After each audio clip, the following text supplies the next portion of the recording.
PM7 మంచు లాంటి కుటుంబం ఇప్పుడు అగ్నిలా రగులుతోంది. అయితే కలెక్షన్ కింగ్ మోహన్ బాబు సినీ ఇండస్ట్రీలో స్ట్రైట్ ఫార్వర్డ్, డిసిప్లిన్ గల వ్యక్తి అని అందరూ అంటుంటారు. మంచు మోహన్ బాబు తన కెరీర్ బిగినింగ్ లో ఇండస్ట్రీలో ఎన్నో కష్టాలు పడి ఎందరో దర్శకులను రిక్వెస్ట్ చేసి తన అవకాశాలను పొందాడు. జీవితంలో కింద నుండి పైకి ఎదగటం మామూలు విషయం కాదు. ఎంతో ఓర్పు, సహనం, క్రమశిక్షణ ఎలాంటి పరిస్థితి ఎదురైనా తగ్గి తలొగ్గి అవసరమైతే భరించి విలన్ దగ్గర నుంచి హీరోగా, నిర్మాతగా, ఇండస్ట్రీలో ప్రముఖుడిగా పద్మశ్రీ స్థాయికి ఎదిగిన నట శిఖరం. తను ఎందరికో అవకాశాలు ఇచ్చి ప్రోత్సహించాడు. ఆకలి అన్న వారికి తన సొంత ప్రొడక్షన్ లో అవకాశం కల్పించి పట్టెడు అన్నం పెట్టాడు.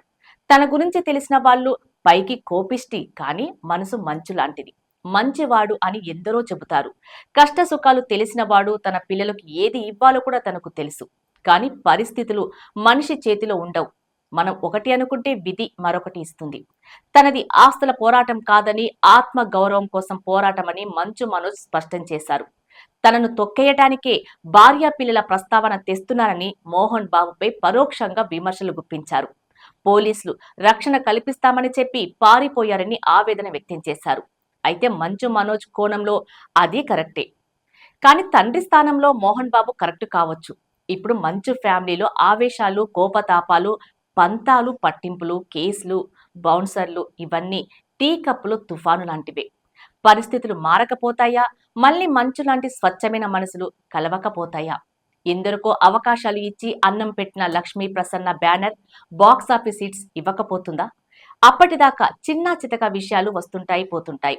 మనం గౌరవంగా చూసి చూడనట్టు, చదివి చదవనట్టు, పట్టి పట్టనట్టు ఉంటే ఈలోగా 2024 వెళ్ళిపోతుంది. కోటి ఆశలతో, కొత్త సొబగులతో మళ్ళీ 2025 వస్తుంది. అప్పుడు మంచు ఫ్యామిలీ పాన్ ఇండియా లెవెల్లో వెండి తెరపై మెరసి అభిమానులకు ఆనందం పంచవచ్చు. అందరూ బాగుండాలని కోరుకుందాం. ఈలోగా ఈ 2024 త్వరలా వెళ్ళిపోవాలని ఆశిద్దాం.